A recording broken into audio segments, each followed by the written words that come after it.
Bonjour à vous tous. Good morning, everyone. Et nous vous invitons de bien vouloir vous mettre debout alors que Frère Enzo va lire pour nous dans l'épître aux Éphésiens chapitre 6, les versets 10 à 18. I would ask you to kindly rise as we will be reading from Ephesians chapter 6, verses 10 to 18. Finally, be strong in the Lord and in the strength of his might. Put on the full armor of God so that you will be able to stand firm against the schemes of the devil. For our struggle is not against flesh and blood, but against the rulers, against the powers, against the world forces of this darkness, against the spiritual forces of wickedness in the heavenly places. Therefore, take up the full armor of God so that you will be able to resist in the evil day, and having done everything to stand firm. Stand firm, therefore, having girded your loins with truth, and having put on the breastplate of righteousness, and having shod your feet with the preparation of the gospel of peace. In addition to all, taking up the shield of faith with which you will be able to extinguish all the flaming arrows of the evil one, and take the helmet of salvation, and the sword of the Spirit, which is the word of God. With all prayer and petition, pray at all times in the Spirit, and with this in view, be on the alert with all perseverance and petition for all saints. Merci, vous pouvez vous asseoir. Thank you. You may be seated. Le titre de notre prédication de ce matin est « Le vrai combat du croyant, vivre la victoire invisible ». This morning's title of the message is The Believer's True Battle, Living the Invisible Victory. Et frères et sœurs, quand vous avez donné votre vie à Christ, vous attendiez que tout serait facile? Brothers and sisters, when you gave your life to Christ, were you told that everything would be easy? C'est-à-dire qu'une fois sauvé, les épreuves s'arrêteraient, que la paix régnerait sans effort, que vous n'auriez plus normalement à lutter. Est-ce que c'est ce qu'on t'avait dit? Is this what we told you, that once you were saved, trials would end, that peace would reign effortlessly, that you would no longer have to struggle? Donc, si c'est ce que vous avez cru, permettez-moi de vous dire avec amour, ce n'est pas la réalité. If this is what you have believed, let me tell you with love, this is not a reality. Oui, suivre Jésus, c'est entrer dans la vie éternelle, c'est recevoir la paix avec Dieu. Yes, to follow Jesus is to enter into eternal life. It means receiving peace with God. Mais c'est aussi entrer dans un combat invisible, mais bien réel. But it is also to enter into a battle which is invisible but real. Mais le plus grand danger, c'est de ne pas savoir contre qui nous luttons. But the greatest danger is not to know against who we are actually battling or fighting with. Parce que parfois, on pense que notre problème, c'est un collège, normalement un collègue difficile ou encore un proche injuste et même un chrétien qui nous blesse. And at times, or we often think that our problems may be a difficult colleague, an unfair loved one, or even a Christian who hurts us. Mais Paul nous corrige radicalement dans Éphésiens chapitre 6, verset 12, qui dit « Car nous n'avons pas à lutter contre la chair et le sang, mais contre les dominations, contre les autorités, contre les princes de ce monde de ténèbres, contre les esprits méchants dans les lieux célestes. » Paul corrects us in Ephesians chapter 6, verse 12, "For our struggle is not against flesh and blood, but against the rulers, against the powers, against the world forces of this darkness, against the spiritual forces of wickedness in the heavenly places." Mes frères et sœurs, le vrai combat du croyant n'est pas visible. Brothers and sisters, the real battle, very believer, is not visible. Et si vous voulez vivre une vie de victoire, il faut que vous ouvriez les yeux sur l'invisible et que vous compreniez la stratégie normalement de l'ennemi, mais surtout que vous vous appropriez des moyens que Dieu vous a déjà donnés. If you want to live a life of victory, you must open your eyes to the invisible and understand the enemy's strategy. And above all, you must appropriate the means that God has already given you. Donc, vous n'êtes pas appelé à vous battre selon vos émotions, ni aussi selon la chair, selon aussi la logique humaine. You are not called, or we are not called to fight according to our emotions or according to our flesh or even according to human logic. Donc, vous êtes appelés à résister avec l'aide du Saint-Esprit, à marcher dans la vérité, à rester ferme dans la foi et à avancer dans l'unité du corps de Christ. But we are called to resist with the help of the Holy Spirit, to walk in truth, to stand firm in the faith, and to move forward in unity of the body of Christ. Aujourd'hui, nous allons voir ensemble trois grandes vérités selon la Bible. This morning we're going to explore three great truths from the Bible. Donc, ça va nous équiper finalement dans ce combat invisible It is to equip us in this invisible battle et nous montrer comment vivre la victoire que nous avons déjà en Christ. and it is to show us how to live the victory we have in Christ. Premièrement, un combat réel mais invisible. The first great truth is a real but invisible battle. Deuxièmement, une préparation complète par Dieu. The second great truth is a complete preparation by God. Et troisièmement, une marche quotidienne de victoire. And the third great truth is a daily walk in victory. Notre premier point, un combat réel mais invisible. Our first one is a real but invisible battle. Éphésiens chapitre 6, 12 nous exhorte à ouvrir les yeux sur la nature de notre combat. And Ephesians chapter 6 verse 12 exhorts us to open our eyes to the nature of our struggle. Donc, ce que nous voyons dans les conflits humains, généralement, n'est souvent que la surface d'un combat spirituel. What we see in human conflict is usually or most of the time the surface of a spiritual battle. Tant que nous ne croyons que notre obstacle, c'est une personne, c'est-à-dire tant que nous croyons que notre obstacle est une personne, nous risquons de combattre contre la chair et de perdre un combat qui n'est même pas le bon combat.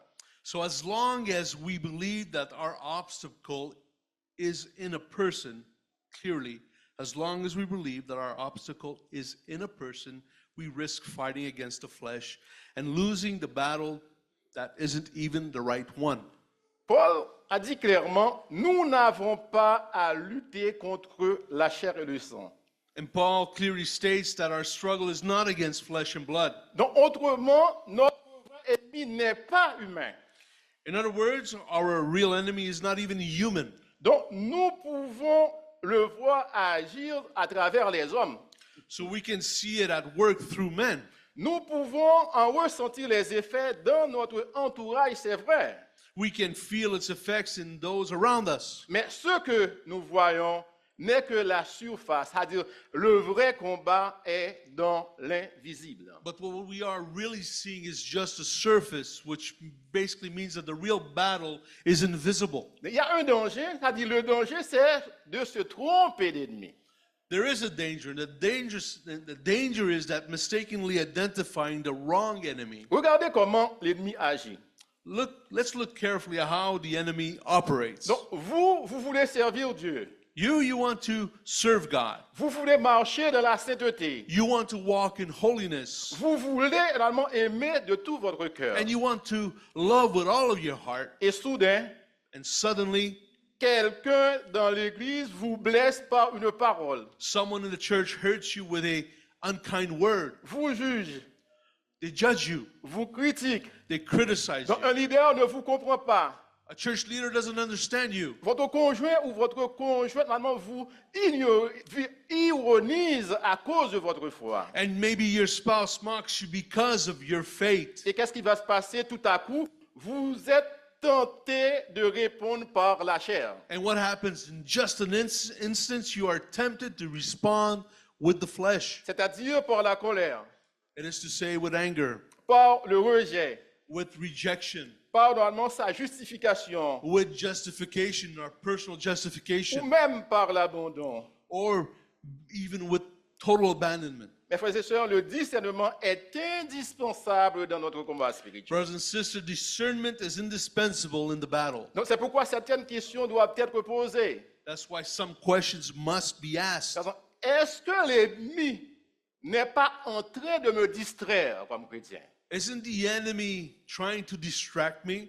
Et si derrière la personne, c'est-à-dire derrière cette personne, la personne qui m'ennuie, il y avait une stratégie invisible pour m'éloigner de mon Dieu. And what about behind the person that we have an issue with? Is this person there is an invisible strategy to draw me away from God? Is there an invisible strategy? Donc je pense que c'est important, c'est-à-dire quand on est devant un problème, de poser normalement ce type de questions. And I believe it's very important that when we do have an issue or a problem in this manner is to ask ourselves these questions. Et c'est exactement ce que Paul veut nous faire savoir. And this is exactly what the Apostle Paul wants to show us, No, wants look. us to know. Le problème n'est pas la personne qui nous cause des ennuis. The problem is not the person that is causing us this issue or this problem. Et très important, c'est l'esprit qui manipule la situation normalement dans les lieux célestes, c'est-à-dire dans les airs. And it's very important to understand that it's the spiritual forces manipulating the situation in the heavenly realms. Et c'est précisément pour cela que nous avons besoin, mes frères et sœurs, du Saint-Esprit. And this is precisely why, brothers and sisters, we need the Holy Spirit. Parce que seul lui peut nous donner le discernement spirituel nécessaire pour voir au-delà des apparences. Because the Holy Spirit is the only one who can give us spiritual discernment necessary to see beyond what we see as an appearance. Donc c'est l'illumination du Saint-Esprit qui fait toute la différence selon 1 Corinthiens chapitre 2 verset 14. And according to 1 Corinthians chapter 2 verse 13, it is the illumination of the Holy Spirit that makes the difference. Parce que l'homme naturel ne peut pas comprendre les choses de l'esprit. Because the natural man cannot understand the things of the Spirit. Donc il faut avoir l'esprit de Dieu pour avoir aussi le discernement. And that's why we need the Holy Spirit to be able to have this discernment. Et frères et sœurs, nous avons une guerre invisible mais organisée, très très importante. Brothers and sisters, and it's invisible but organized war, brothers and sisters. Donc Paul utilise des mots forts pour décrire avec qui nous combattons. And Paul uses strong words to describe who we are fighting against. Donc il nous donne les dominations, He says dominions, autorités, authorities, princes du monde des ténèbres, princes of the world of darkness, esprits méchants dans les lieux célestes. evil spirits in the heavenly realms. Et très important, ce ne sont pas des figures de style. And these, which is very important, are not just as figures of speech. Ce sont normalement des hauts placés de l'armée démoniaque. They are high-ranking demons of the demonic army. Mes frères et sœurs, vous savez que Satan est souvent bien plus organisé que certains chrétiens dans leur marche.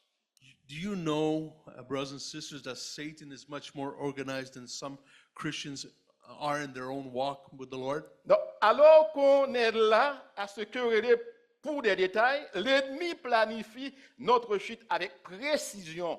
And while we are here quarreling over details, the enemy is planning our downfall with precision. Donc, nous vivons normalement une opposition constante. We are in continuous opposition. Nous sommes normalement occupés par des conflits sans fin. We are occupied with endless conflicts. Mes frères et sœurs, ce n'est pas une coïncidence. Brothers and sisters, this is no Donc, coincidence. c'est un champ de bataille spirituel. It is a spiritual battle. Mais si nous n'en prenons pas conscience, nous continuons normalement à frapper dans le vide.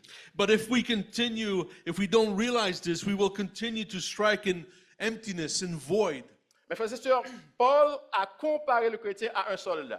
Brothers and sisters, the Apostle Paul compared a Christian to a soldier Un soldat normalement sur le champ de bataille. on the battlefield. Donc quand on est sur le champ de bataille, il faut être vigilant et non négligent. And when we are on the battlefield, we must be vigilant and not negligent or careless. Donc on ne peut pas laisser normalement, on ne peut pas se laisser emporter par la distraction ni aussi l'assoupissement.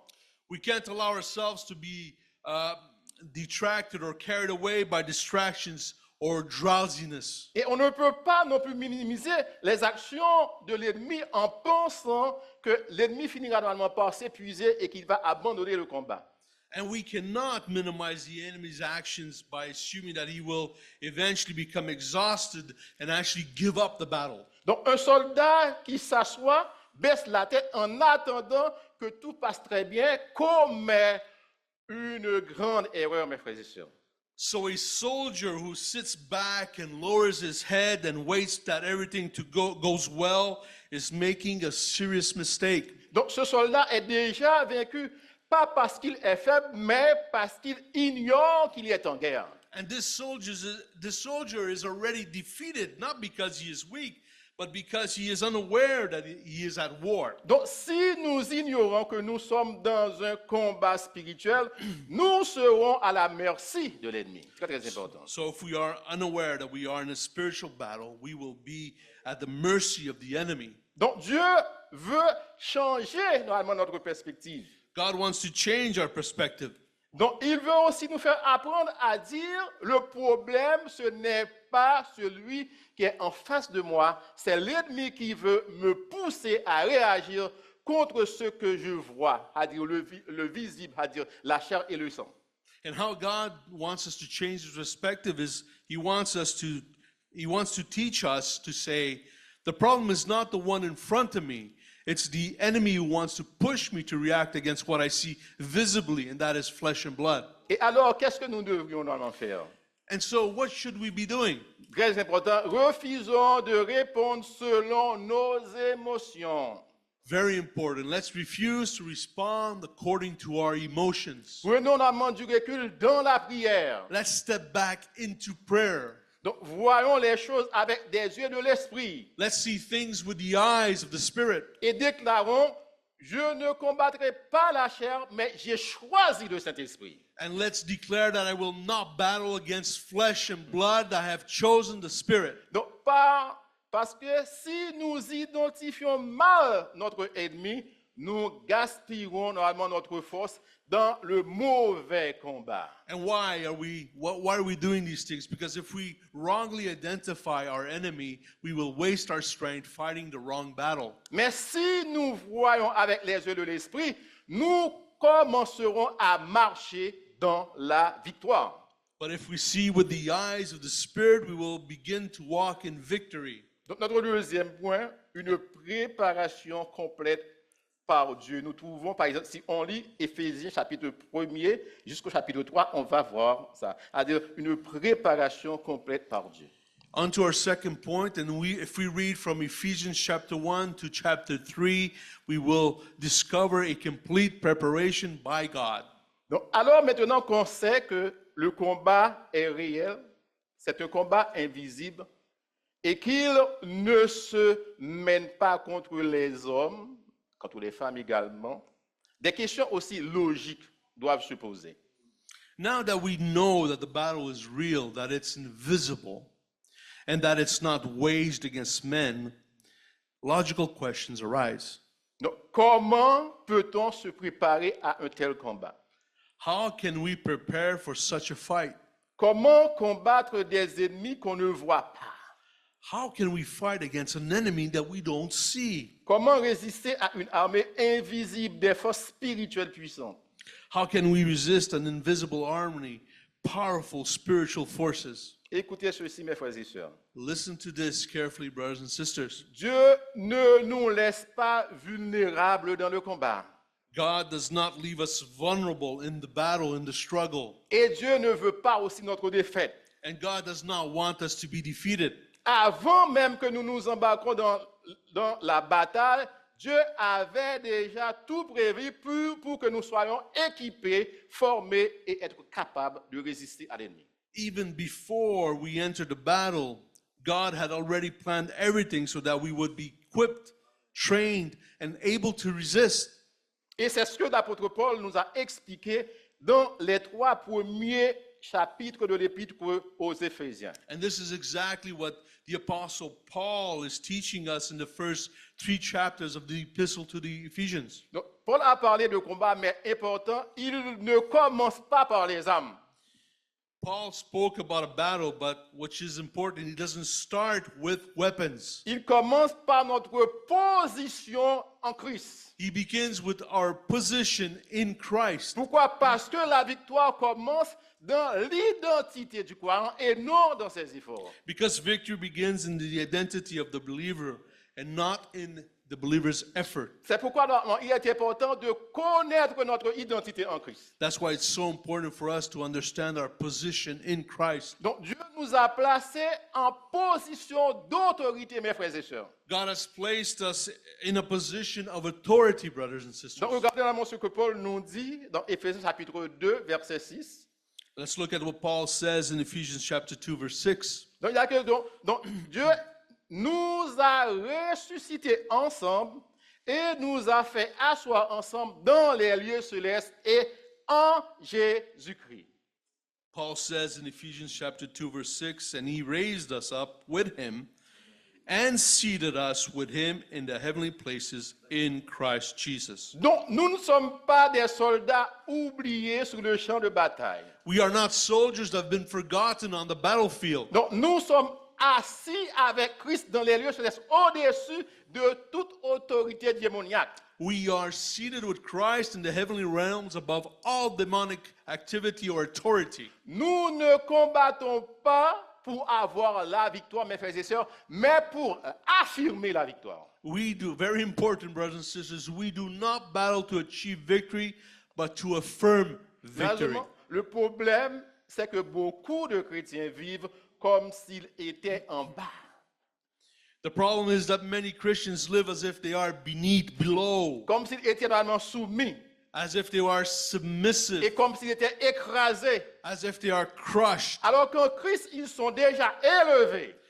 And whereas in Christ they are already elevated, Donc, ils sont déjà positionnés already positioned, et ils sont déjà bénis. already blessed. Très important, mes frères et sœurs, la croix est le lieu du triomphe du croyant selon Colossiens chapitre 2, verset 15. Very important, brothers and sisters, according to Colossians chapter 2, verse 15, the cross is the place of triumph. Donc, la croix est la racine de notre victoire The cross is the root of our victory. et le fondement de notre autorité spirituelle. And the cross is the foundation of our spiritual authority. Et sans la croix, il n'y a ni position dans les lieux célestes, And without the cross, there is no position in the heavenly realms. il n'y a ni armure, There is no armor, il n'y a ni autorité. and there is no authority. Parce que c'est la mort et la résurrection de Jésus qui nous donne l'autorité sur les Because it's humains. the cross and the resurrection of Jesus Christ that gives us this authority. Et c'est très très important de comprendre ça, mes frères et sœurs. It's important for us to understand this, brothers and sisters. Et Dieu nous a bénis de ressources spirituelles puissantes. And God has blessed us with powerful spiritual Et resources. c'est dans Éphésiens chapitre 1er, verset 3 que nous lisons ça. And we see this in Ephesians chapter 1, verse 3. Donc il nous dit, béni soit Dieu, le Père de notre Seigneur Jésus-Christ, qui nous a bénis de toutes sortes de bénédictions spirituelles dans les lieux célestes en Christ. And Ephesians chapter 1, verse 3, blessed be the God and Father of our Lord Jesus Christ, who has blessed us with every spiritual blessing in the heavenly places in Christ. Donc il ne s'agit pas normalement de bénédictions limitées, It doesn't mean that there is no limitation in his blessings, mais toutes sortes de bénédictions spirituelles sont déjà disponibles pour ceux qui sont en Jésus-Christ. but all kinds of spiritual blessings are already available to those who are in Christ Jesus. Donc de quoi avons-nous besoin pour mener normalement une vie équilibrée, mes frères et sœurs? What do we actually need to have a balanced life, brothers and De sisters? la paix, Peace? elle est là. It's there. De la sagesse, Wisdom? elle est là. It's there. Donc avons-nous besoin aussi de la force? Do we need strength? La force est là. The strength is there. Ou encore de discernement, Do we need discernment? il fait partie aussi de nos bénédictions It's part of our spirituelles. blessings. Mais pourquoi beaucoup de croyants vivent comme des soldats sans armes? And why so many Christians live like unarmed soldiers? Parce qu'ils n'ouvrent pas le coffre de ce que Dieu leur a donné. Because they do not open the treasure chest of what God has given them. Et ce coffre, c'est sa révélation, pas seulement l'information. And this treasure chest is His revelation and not just information. Parfois, nous sommes informés de beaucoup de choses sur Dieu. And a lot of times we are informed of many things about God. Mais parfois, nous ne cherchons pas à comprendre ces choses réellement sur Dieu. And sometimes we don't search to understand these things. Donc, c'est pourquoi il est important normalement, de mettre l'accent normalement sur la révélation. And why it's so important to put accent on the revelation. Donc, Dieu nous a donné un esprit de révélation, pas de confusion. Très, très God has important. given us a spirit of revelation and not of confusions, brothers and sisters. Éphésiens chapitre 5, premier verset 17 nous dit, afin, c'est-à-dire Paul prie pour les croyants, afin qu'il vous donne un esprit de sagesse et de révélation dans la connaissance. And the Apostle Paul prays for the believers in Ephesians chapter 1, verse 17, that he may give you a spirit of wisdom and a revelation in the knowledge of him. Donc, c'est quoi la sagesse? What is wisdom? Donc, c'est la capacité à percevoir et appliquer la vérité de Dieu. So wisdom is the ability to perceive and apply God's truths. Et c'est important normalement d'avoir normalement cette sagesse-là. And it's very important that we have this wisdom. Et c'est quoi la révélation? And what is revelation? Donc, c'est le dévoilement de ce qui était caché, mais la mise en lumière des réalités spirituelles. So revelation is the unveiling of what was hidden, bringing spiritual realities to light. Donc, l'Église est appelée à se servir de ses yeux spirituels The church is called to use its spiritual eyes pour qu'elle comprenne normalement qui elle est so that the church understands who it is, et what it is, ce qu'elle possède what it has, et quelle puissance agit en elle. and what power is at work within it. Ce n'est pas une petite puissance. This is no small power. Donc, Paul nous dit que la même puissance qui a ressuscité Jésus-Christ est en nous comme croyants. Selon Éphésiens chapitre 1er, versets 19 et 20. Look at what power this is. Paul tells us that the same power that raised Christ from the dead is at work within us, according to Ephesians chapter 1, verses 19 to 20. Mais très important, mais nous devons en avoir conscience. It's so important for us to be conscious of this. Donc, nous ne pouvons pas vivre dans la victoire si nous pensons vraiment comme normalement des pauvres, des esclaves. We cannot live in victory if we still think that we are slaves. Donc, nous ne pouvons pas combattre spirituellement si nous doutons de notre identité en Jésus-Christ. We cannot fight or battle spiritually if we doubt our identity. Mes frères et sœurs, ne l'oublions jamais. Brothers and sisters, let us never forget. En Christ, nous sommes des héritiers du royaume. In Christ, we are heirs of the kingdom of God. Mais trop souvent, But often, nous vivons normalement comme des étrangers faibles, misérables. but too often we live as strangers, weak, miserable, Alors que normalement le ciel nous appartient. while heaven belongs to us. C'est le drame de beaucoup de croyants. This is the problem with a lot of brothers and sisters. Ils sont riches en Christ, mais vivant comme des pauvres. It's tragic because they are rich in Christ, but living as poor. Puissants en Dieu, mais marchant comme des vaincus.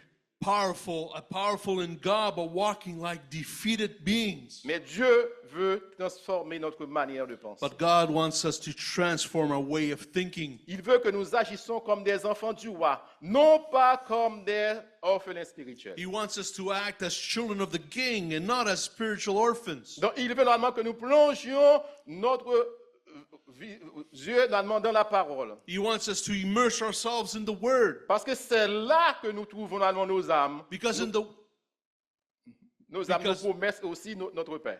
the Word there lies our weapons, our promises, our peace. Très important, ne mendions plus ce que Dieu nous a déjà donné. Let us no longer beg for what God has already given us. C'est-à-dire l'autorité, l'assurance, la sagesse et la puissance. That is to say, authority, assurance, wisdom, and power. Donc nous ne sommes pas seuls, mes frères et sœurs, We are not alone, brothers and sisters, pas abandonnés. not abandoned. Nous sommes des héritiers, des soldats équipés, des fils et des filles de Dieu appelés à vaincre. We are heirs, equipped soldiers, sons and daughters of God, called to be victorious. Mais très important, tant que nous ignorons qui nous sommes, nous combattrons dans le vide. Very important. But as long as we don't know who we are, we battle in the vacuum, we battle in void. Mais le jour où nous comprenons ce que Christ a déjà accompli pour nous, nous nous lèverons enfin, non pas pour chercher la victoire, mais pour vivre la victoire. But the day we understand what Christ has already accomplished for us, we will finally rise up, not to seek victory, but to live victoriously.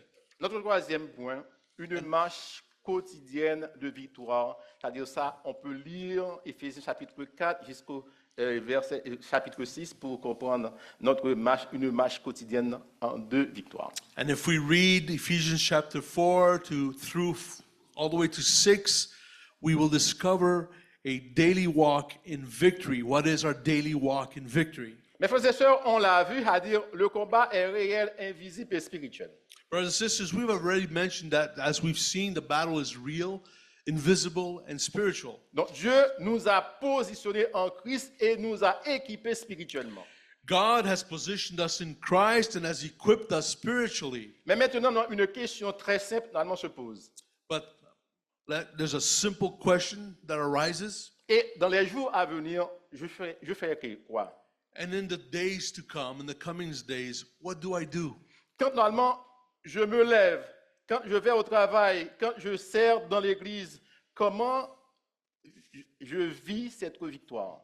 When I get up, when I go to work, when I serve at the church, how do I experience this victory? Donc il faut se dire, ce n'est pas tout de savoir que Dieu m'a donné des bénédictions spirituelles. And we must tell ourselves it's not enough to know that God has given me spiritual blessings. Donc il faut que je marche avec ces bénédictions. I must walk with these blessings. Il faut que je porte cette bénédiction chaque jour. I must carry these blessings of victory every day. Et Paul, dans les chapitres 4 à 6, vous pouvez également lire ça normalement chez vous, nous donne les clés pratiques pour une victoire au quotidien. And Paul in chapters 4 through 6 of Ephesians, and we ask you to read this at home, gives us the practical keys to a victorious life on a daily basis. Parmi normalement les clés, il y avait marcher dans l'unité du corps. One of the keys is walking in the unity of the body. Donc on trouve ça dans Éphésiens chapitre 4. And we see this in Ephesians chapter 4. Donc très important, avant de parler des armes spirituelles, Paul priorise l'unité. Very important, and listen carefully, before even talking about spiritual weapons, Paul prioritizes unity. Éphésiens chapitre 4, verset 3, vous efforcez de conserver l'unité de l'esprit par le lien de la paix. Ephesians chapter 4, verse 3, being diligent to preserve the unity of the Spirit in the bond of peace. Donc l'unité du corps est une arme spirituelle puissante. The unity of the body is a powerful spiritual weapon. Par exemple, le pardon, la réconciliation, la paix sont nos premières protections dans notre combat. As examples, forgiveness, reconciliation, peace are our first protections in our battle, in our struggle. Dans Éphésiens chapitre 4, verset 16, donc, montre que le corps grandit par l'entraide, le soutien, la solidarité. And if we read in Ephesians chapter 4, verse 16, there's illustrations that the body grows through mutual aid, in support and in solidarity. Donc un chrétien isolé est un chrétien vulnérable. An isolated Christian is a vulnerable Christian. Mais un chrétien connecté au corps est un soldat en formation renforcé par l'unité. But a Christian connected to the body is a soldier in training reinforced by the unity. Deuxième clé, rejeter les œuvres de la chair. Second key, reject the works of the flesh. Donc vous pouvez lire normalement Éphésiens chapitre 4, verset 17 jusqu'au chapitre 5, verset 20. And we can see this in Ephesians chapter 4, verse 17 through to Ephesians chapter 5, verse 20. Donc Paul dit ensuite, ne vivez plus comme des païens qui marchent selon la vanité de leurs pensées. And Paul says, walk no longer just as Gentiles also walk in the futility of their mind. Paul nous appelle à rejeter les œuvres de la chair. Paul is calling us to reject the works of the flesh. Car on ne peut pas combattre l'ennemi si on vit encore dans le péché. For we cannot fight the enemy or battle against the enemy if we are still living in sin. Donc Éphésiens chapitre 5, verset 11 nous dit, ne prenez point part aux œuvres infructueuses des ténèbres, mais plutôt condamnez-les. And Ephesians chapter 5 verse 11 says, do not participate in the unfruitful deeds of darkness, but instead even expose them. Mes frères et sœurs, quand nous agissons contrairement à la volonté de Dieu, le Saint-Esprit nous le fait savoir. Brothers and sisters, when we act contrary to God's will, the Holy Spirit lets us know. Et il nous aide aussi à prendre le contrôle. And He helps us to regain control. Et c'est très important, on n'a pas besoin normalement de détailler toute une liste de péchés. And it's very important, we don't have to detail a whole list of sins. Pourquoi? Parce que quand un chrétien pêche, le Saint-Esprit lui parle directement. Because when a Christian sins, the Holy Spirit talks to them directly. Donc quand on a un mauvais comportement, le Saint-Esprit nous demande de nous réveiller. And the Holy Spirit asks us to wake up. Donc c'est pourquoi quand on est chrétien, on n'a pas besoin d'avoir quelqu'un après soi pour dire il faut faire ceci, il faut se passer. Le Saint-Esprit est là pour vous parler directement. That's why a Christian doesn't need someone to be told by someone to do this, to do that, to do this. Because it's the Holy Spirit that guides us in that manner. Donc c'est pourquoi quand on se démarque du péché, c'est une âme puissante pour combattre l'ennemi. So that's why when we stay away from sin, it's a powerful weapon against the enemy. D'autres clés, revêtir l'armure de Dieu chaque jour, selon Éphésiens chapitre 6, versets 10 à 18. Third key, according to Ephesians chapter 6, verses 10 to 18, what we spoke of, what we read at the initial start, put on the armor of God every day. Donc enfin, l'apôtre Paul nous demande de revêtir chaque jour de l'armure de Dieu. Finally, the apostle asks us to put on the full armor of God every day. C'est-à-dire la vérité, la foi, la justice, la parole. And that is to say truth, faith, righteousness, and the word. Et très important, ce n'est pas un rituel, And this is not a ritual. c'est un style de vie. It is a lifestyle. Donc Dieu nous donne ces armes pour les utiliser. And God gives us these to use them. Ce n'est pas tout simplement pour répéter ces armes-là, And it's not just to repeat these mais weapons. c'est pour s'en servir. And it's to be used. Donc la ceinture de vérité, qu'est-ce que ça signifie?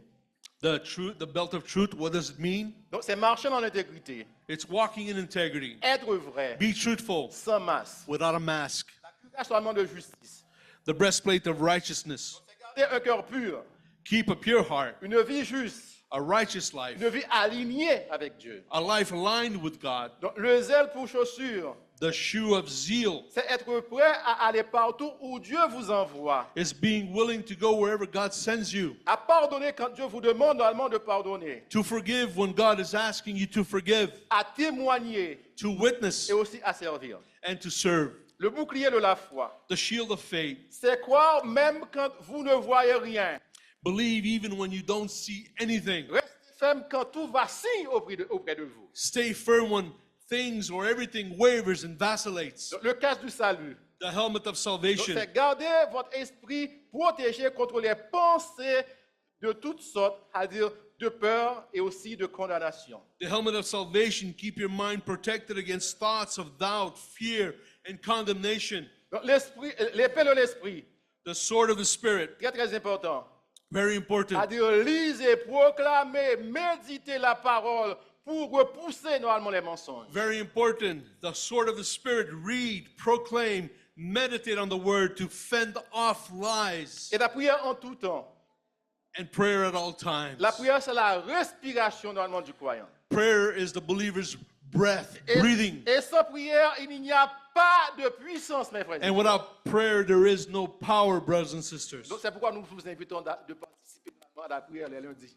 And that's why we ask you to participate in prayer on Monday evenings. Et aussi de prier aussi chaque jour normalement chez vous. And also to pray every day at Pour your pouvoir house. jouir de la puissance de Dieu. To be in the joy of the power of God. Donc frères et sœurs, chaque jour est un champ de bataille. Brothers and sisters, every day is a battlefield. Et chaque jour, nous devons nous vertir normalement de notre habit spirituel. And every day we must put on our spiritual garment. Et en conclusion, And in conclusion, on a vu aujourd'hui le vrai combat du croyant est spirituel. we have seen today that the true battle of a believer is spiritual, Invisible, invisible, mais bien réel. but very real. Et la bonne nouvelle, And the good news c'est que la victoire est déjà acquise en Jésus. is that the victory has been already gained, acquired in Christ Jesus. Donc, alors, ne combattez plus avec vos émotions.